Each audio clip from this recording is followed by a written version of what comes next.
Bonjour, ravi de vous retrouver, de partager le regard de la presse internationale sur cette semaine d'actualité. Regard de Philippe Turle, bonjour Philippe. Hello Christophe. Regard de Mustapha Tossa, bonjour Mustapha. Bonjour Christophe. Regard plein de charme de Delphine de Nuit, bonjour Delphine. Christophe. Et regard également plein de charme d'Éric Sol, bonjour. Bonjour Christophe. Alors nous allons parler de retours difficiles, de retours gagnants, de retours honteux, également d'un ministre coqueluche de la presse anglo-saxonne, mais fan de transport en commun.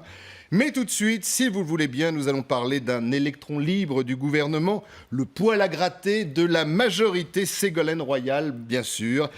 Nouveau fait d'armes, nouvelle remarque cette semaine, le report s'inédié de l'écotaxe, c'était la semaine dernière. Eh bien, cette semaine, le ministre de l'écologie se lance dans la gratuité autoroutière. Écoutez.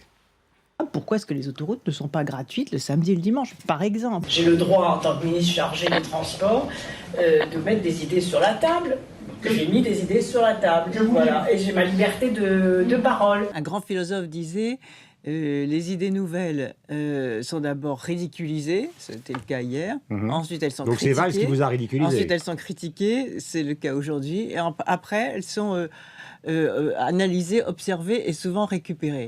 Alors, on ne connaît pas le nom de ce grand philosophe. En tout état de cause, ce qu'a dit Ségolène Royal, ça ne passe pas vraiment, quel que soit le bord. Du bricolage, de l'improvisation, de l'amateurisme, appelez-le comme vous voudrez. C'est n'importe quoi. Pourquoi pas mettre les pâtisseries gratuites le dimanche également? Au point où on en est, je veux dire, tout ça n'a aucun sens. Il faut prendre sa voiture le week-end pour partir en week-end. Pour un ministre de l'Environnement, c'est original. Elle invente un truc sur un coin de table et tout ce petit monde s'agite et ne sait plus ce qu'il fait. Ils n'ont plus ni projet ni vision. Alors, Philippe Turle est un amoureux de la voiture ancienne. Il aime les autoroutes, notamment françaises. En revanche, la sortie de Ségolène Royal... Moi, je pense que nous serions tous automobilistes en France contents de ne pas payer les autoroutes le week-end. Le problème, c'est que c'est vrai, je crois que c'est un peu d'amateurisme qui est étonnant de la part de Ségolène Royal, que je vous rappelle est ancien candidat à la présidence de la République. C'est vrai. Parce qu'elle est un peu en contradiction avec elle-même vis-à-vis de cette déclaration. Parce que rappelez-vous que la semaine dernière, elle disait, bon, puisque l'écotaxe ne passe pas, qui, pour elle, je pense, est une grande humiliation, parce qu'elle en a beaucoup parlé avant, en disant c'est pas moi, c'est François Fillon qui a présenté cette écotaxe, mais nous, on a fait le nécessaire pour que ça marche. Et puis, yep, la poum, ça marche pas. Et maintenant, on revient avec la gratuité des autoroutes le week-end. Mais elle a dit, il y a quelques jours, que pour compenser l'écotaxe, on va taxer les profits des sociétés autoroutières. Alors, si on ne fait pas payer les gens le week-end, où sont les profits des entreprises qui gèrent les autoroutes pour payer l'écotaxe? Donc, tout ça me semble un peu en contradiction. Donc, je ne comprends pas vraiment pourquoi elle dit cela, parce qu'évidemment, il y avait très, très, très peu, sinon c'était impossible que ça passe. Sans compter que si jamais vous taxez les sociétés autoroutières, eh bien, contractuellement, elles doivent le répercuter sur ceux et celles qui les utilisent, c'est-à-dire nous. Mustapha, Philippe disait amateurisme, vous nous dites? Moi, je préfère concentrer mon analyse sur le message politique qu'il y a dans la posture de Ségolène Royal. Elle a dit une phrase assez terrible. Elle a dit « Moi, j'ai le droit d'avoir des idées, de proposer des idées, de les mettre sur la table ». Ça veut dire, ça révèle un message subliminal. C'est qu'à partir du moment, depuis sa rentrée dans le gouvernement, on lui a mis des lignes rouges à ne pas dépasser. On l'a contraint dans son silence parce qu'on sait qu'elle est un électron libre et qu'elle a beaucoup d'ambition. Il ne faut pas oublier qu'elle a été candidate à la présidentielle et que ce rêve ne l'a jamais réellement quitté. Donc à partir du moment où on la voit faire des propositions, même si elles sont maladroites, même si elles sont mal accueillies, il y a une ministre qui est en train de s'affirmer dans le casting gouvernemental comme une personnalité forte, comme une personnalité qui parle et qui propose. Donc cette levée de bouclier vise davantage à bien sûr vider sa proposition de sa substance, mais vise aussi à la critiquer et à l'empêcher de parler. Ségolène Royal fait partie de ces personnalités-là qui, à l'approche de 2017, va ressortir du casting pour s'imposer, pour marquer sa présence. Et là, il faut vraiment prendre ça en considération. Delphine. Je ne pense pas d'ailleurs à interroger, je crois, cette semaine par une radio française, elle disait qu'elle ne serait pas candidate en 2017 et qu'elle avait abandonné cette idée. Non, je pense Pourquoi ? C'est pour embêter Manuel Valls, non, son elle parlait de changement de compagnon. Tout simplement, c'est Ségolène Royal. En tout cas, officiellement, la raison qu'elle mettait en avant, c'était qu'elle avait tenté sa chance et qu'elle ne souhaitait pas renouveler l'exercice. On peut la comprendre, hein, ceci dit en passant. Enfin, Ce qu'elle dit aujourd'hui peut ne pas être valable demain aussi. Oui, mais je pense que ça sera là, pour le coup, très difficile de dire fin 2014, je dis que je ne vais pas être candidate et 3 ans plus tard l'être. Pas sûr que ce thème soit totalement porteur non plus. En plus, oui. Non, je pense que là, elle a été assez honnête et je pense que sa position de ministre lui suffit amplement. Maintenant, c'est quelqu'un d'assez spontané. C'est pas la première bourde. Pour rester poli, boulette, voilà, vous montez les mots de bouche, qu'elle fait. Je pense que c'était plus à l'attention des groupes autoroutiers qui étaient reçus par Manuel Valls en fin de semaine dernière et qui étaient en discussion. Je pense qu'elle s'adressait plutôt aux groupes autoroutiers pour leur dire, voilà, on peut entraîner un manque à gagner et après on verra. Elle voulait, à mon avis, faire pression. Ça a complètement fait pchit.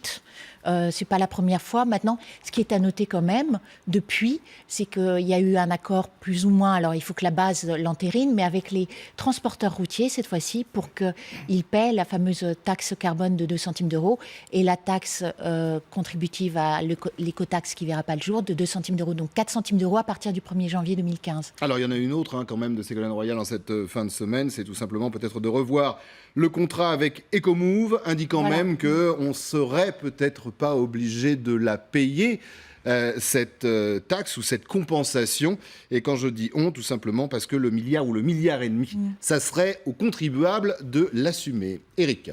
Oui, c'est peut-être pas mal pensé, cette histoire des conventions. Si on se situe dans une perspective, disons, presque un peu cynique, c'est-à-dire qu'effectivement, si on ne paye pas Ecomove tout de suite, on va rentrer dans une affaire judiciaire qui risque de reporter de plusieurs mois le paiement de ce milliard.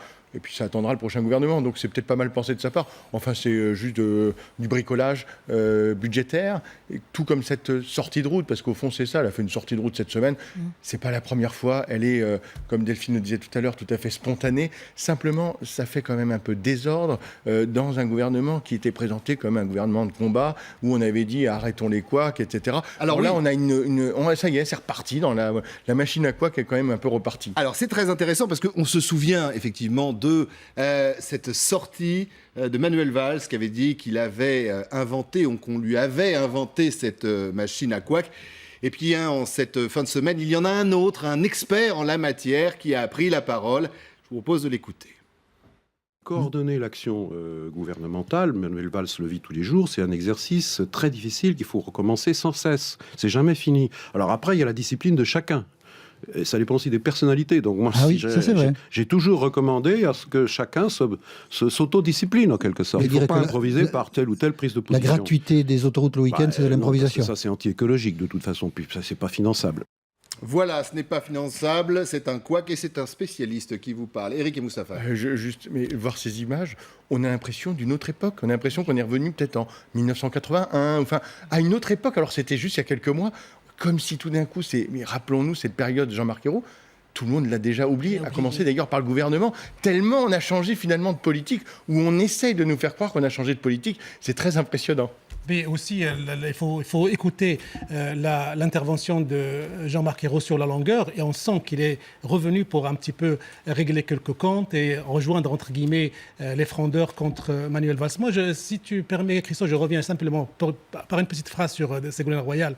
Quand on n'a pas d'ambition politique, quand on ne veut pas marquer sa présence et sa personnalité, on se tait et on fait le travail discrètement. On ne rentre pas en confrontation directe avec le Premier ministre.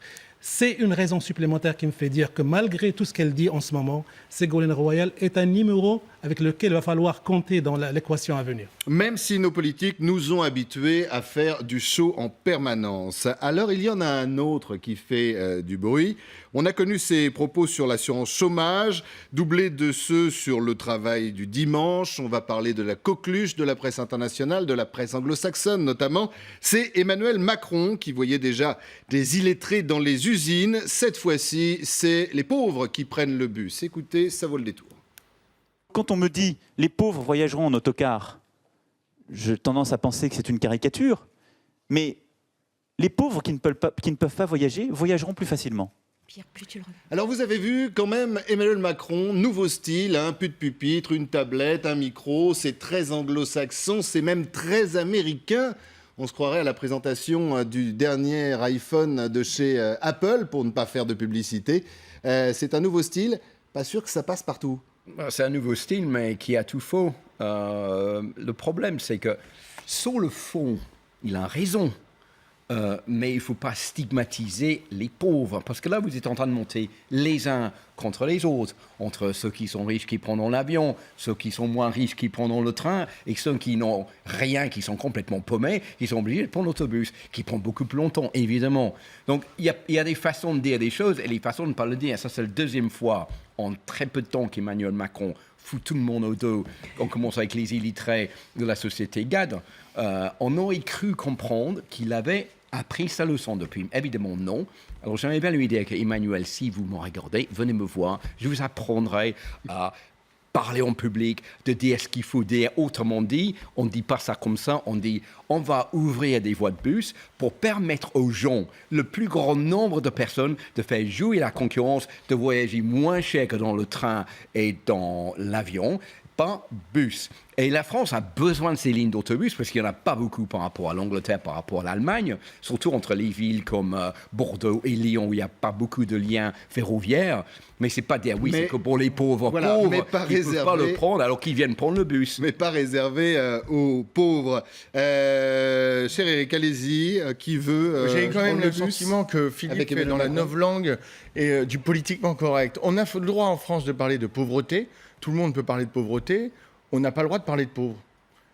Comme s'il y avait une différence. Mais Dès c'est qu'on pour incarnait- stigmatiser les Aujourd'hui, il y a à gens, peu près c'est 14% de taux de pauvreté en France. Ça représente 8 millions de personnes. Non, mais c'est vrai qu'on est quand même à quelques semaines ou à quelques mois d'une sortie d'une ex-compagne du chef de l'État qui parlait des sans-dents. Donc, c'est quand même une accumulation. Et vous avez raison. C'est de la Éric, maladresse. dans une France, c'est deux qui fois va de la pas bien. maladresse de sa part. Deux C'est fois. un problème de C'était la même sémantique. chose sur les illettrés. Et c'est pareil. Mais simplement, quand même, sur le fond, on a le droit effectivement de parler de pauvreté, on verra, il y a des colloques, des livres, on a des commissions, bon. Mais dès que maintenant on essaie d'incarner cette pauvreté et qu'on parle de gens qui sont pauvres, ça devient beaucoup plus difficile aujourd'hui pour le faire, parce que tout d'un coup, c'est comme s'il y avait un tabou sur, au fond, ces gens qui sont pauvres. Et finalement, il y a quand même 8 millions de personnes aujourd'hui qui vivent, selon l'INSEE, en dessous d'un revenu par individu de 1000 euros, 1000 euros par mois. C'est une manière de s'exprimer. Il a été très maladroit. Et c'est là-dessus. extrêmement C'est vrai maladroit. qu'il a besoin de coach. Il y a Mais eu ça un montre rapport aussi d'autorité qu'on de a la nommé un concurrence. ministre de l'économie qui n'avait jamais fait jusqu'à présent de politique.